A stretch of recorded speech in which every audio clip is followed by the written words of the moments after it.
Hey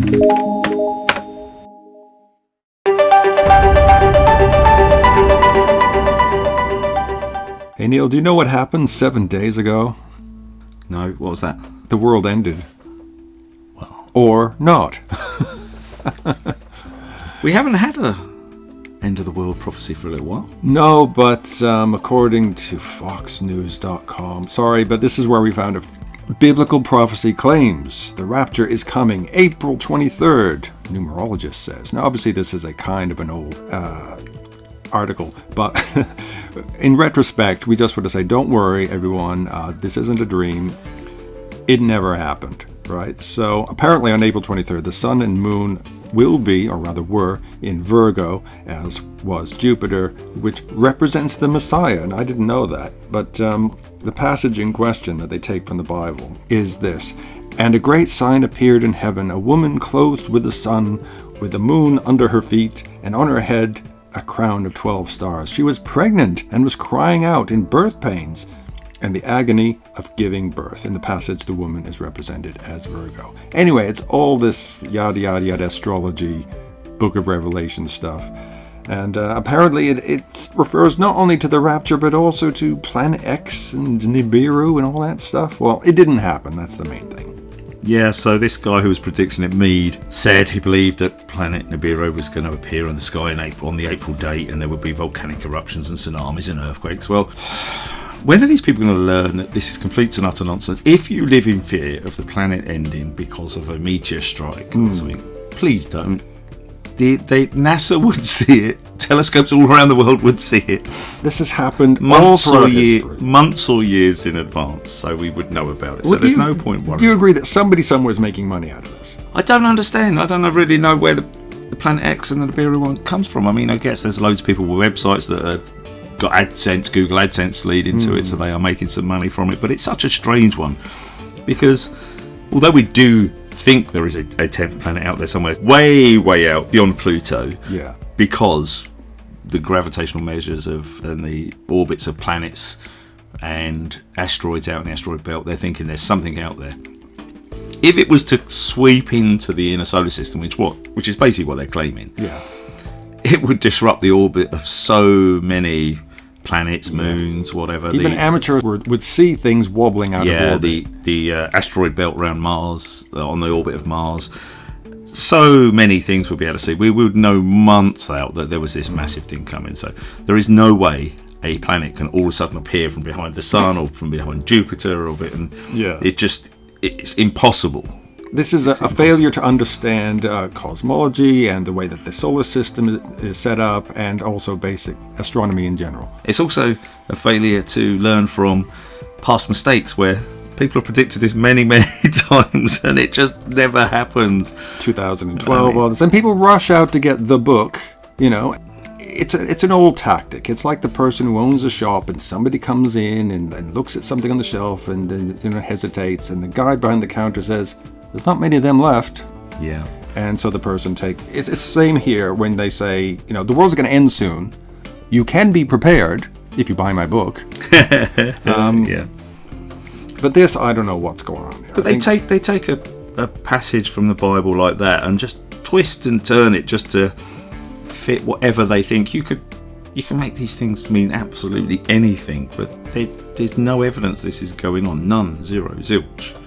And the article goes on to say, however, author Jonathan Sarfati remains skeptical. He says, as usual with any astrology or Christian adaptations of it, one cherry picks the stars that fit the desired conclusion. That's very important, the desired conclusion. There is nothing to suggest that April 23rd is a momentous date for biblical prophecy, and Christians need to be careful about being drawn into such sensationalist claims, amongst others, because no one wants to look stupid, and you're making yourself look pretty stupid when you get drawn into these things. Yes. But rest assured, there will be another Christian end of the world prophecy soon. Yeah. But I think it's good for business on the evangelical side of things to think, there is... Well, you have to keep people scared. You have to keep people... Something's coming. Yeah, you have to. Give your money to the church, be good little Christians, and so forth. And this applies to other religions as well, I'm sure. Absolutely. It's all about fear. Yeah, but people who are not fearing the end of the world are those who belong to the Satanic Temple. Have you heard about this? Oh, yeah, I love the Satanic Temple. Okay, this is from the friendly atheist.pathos.com. The Satanic Temple is now officially an IRS-approved tax-exempt church. This is what they've been hoping for a long time. The Satanic Temple is now an official temple. According to them, the IRS has recognized the group as a tax-exempt religious organization, making them the first and only satanic group to receive that designation.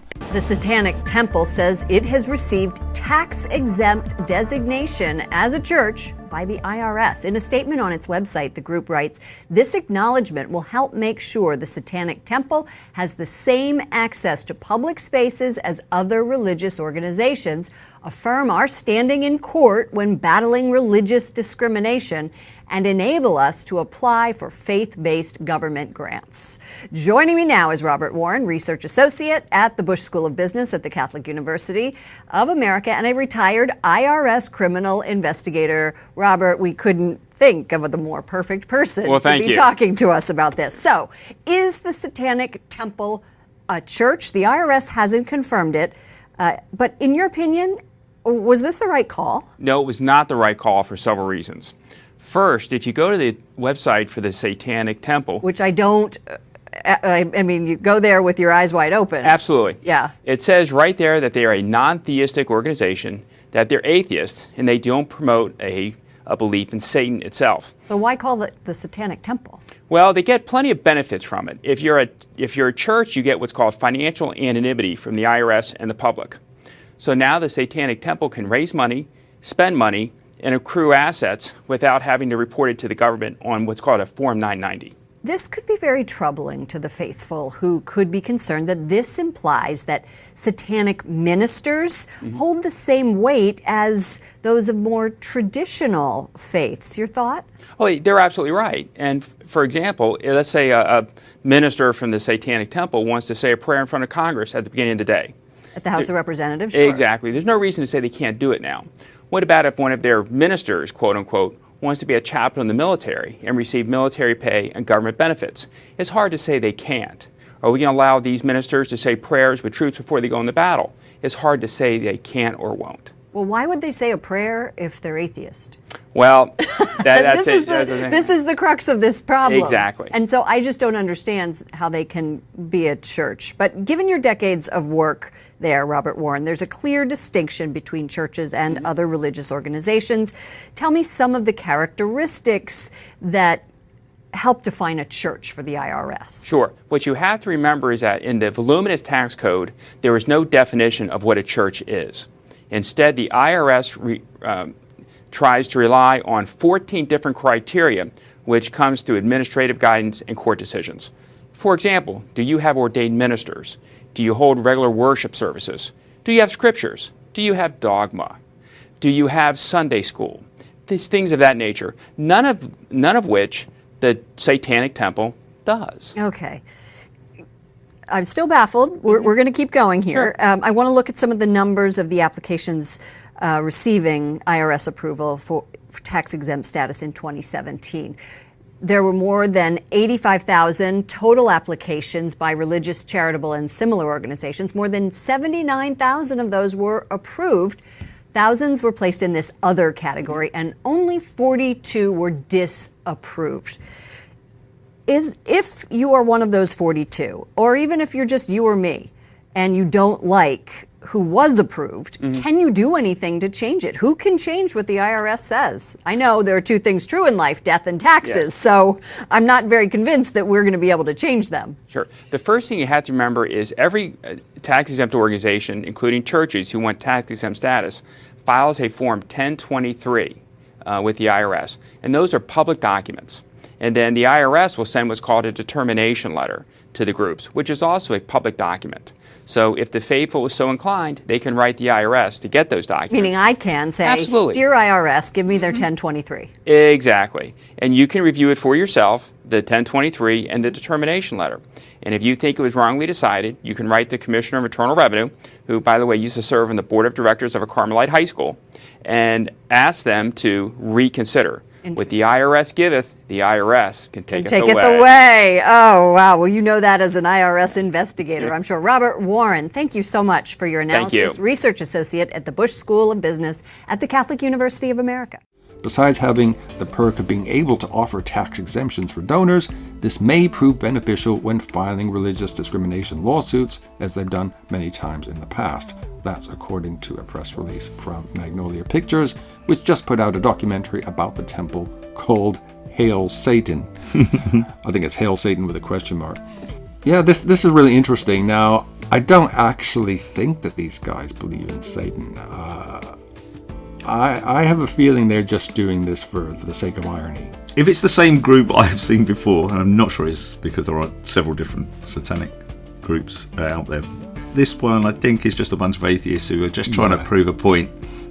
Yeah, if you can have your 10 commandments, your statue of Jesus here and that there, and then we can have this, surely. And if setting up as a church of any description entitles you to tax exemption, then we're going to set up our church and have Absolutely. tax and anyone can do it in America. Anyone can apply to have a church. You only need a few people to get together and say your living room is a church.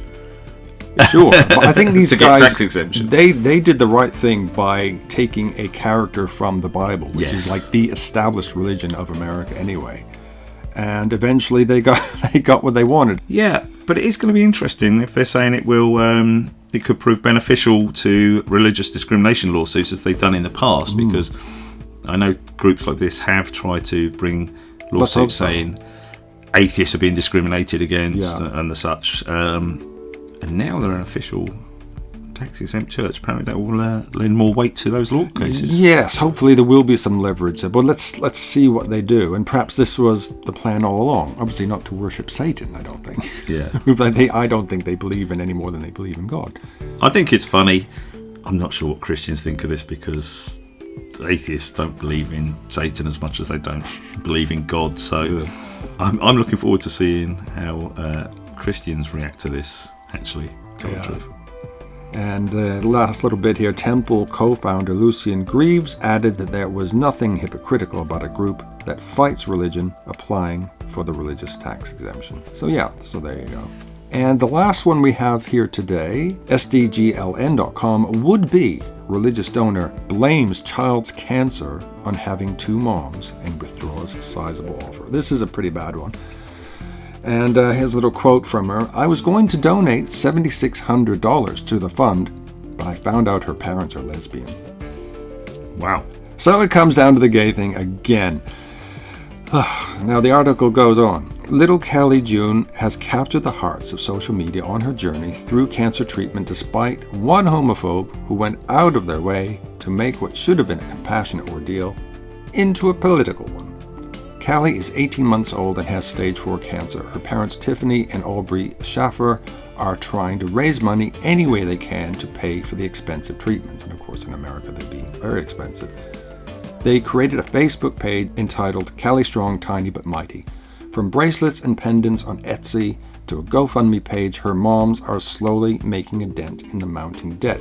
But one would-be donor who first appeared to be moved by Callie's story and seemed prepared to make a sizable donation withdrew her generosity when she found out Callie's parents are lesbian. Instead of just clicking away from the Facebook page and going about their business, the potential donor cast a pall over an already painful situation. And this is a quote from her. My prayers for Callie. I was going to donate $7,600 to her fund, but I found out her parents are lesbian. I've chosen to donate to St. Jude due to that fact. Sorry, I'll still pray for her though, but maybe it's God's way of getting your attention that she needs a mommy and a daddy, not 2 mommies. Callie was diagnosed with advanced neuroblastoma on New Year's Day, according to her family. Now this is pretty shitty, really, isn't it? Unbelievably so. It just proves how some people's beliefs can make them into total shitbags. I mean, it's whether she intended to donate the money or not in the first place, then just to make a point. It could have been just to make that point. She could have just kept quiet, and if that's what she believed, she wasn't going to do it. She could have not. But to make a point, rub it in about a kid who's got stage 4 cancer. Yeah, let the kids suffer. Yeah, stage 4 cancer. What a shithead. This Well, okay, so I'm pretty sure Jesus wouldn't want much to do with this person. Put it that way. I think you're right. I think this whole thing about donating that, I think that money is just a figure she pulled out of her ass so she could, or they could make a point. Yeah, I mean, and why would you say 7,600 as you would say in America? Why would you say 7,600? Yeah, people often donate in like round figures like 100 or 1,000, whatever. But for God's sake, just think about what you're doing or saying online.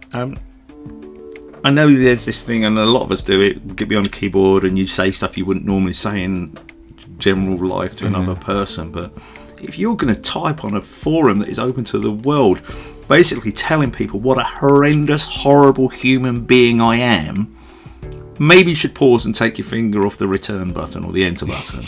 Because basically the whole world now just thinks this person is scum of the highest order.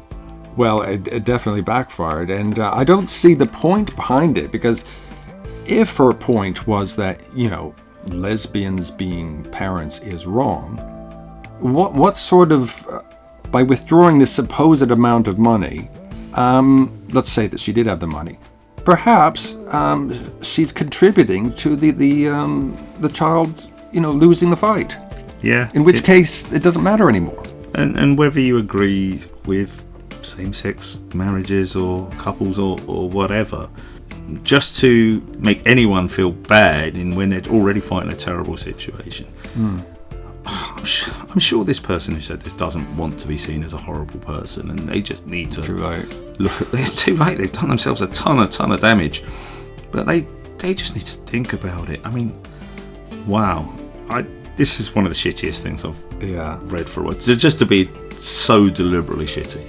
So, a child dying of cancer is less important to this person than her having two parents who love her who happen to be the same gender. Yeah.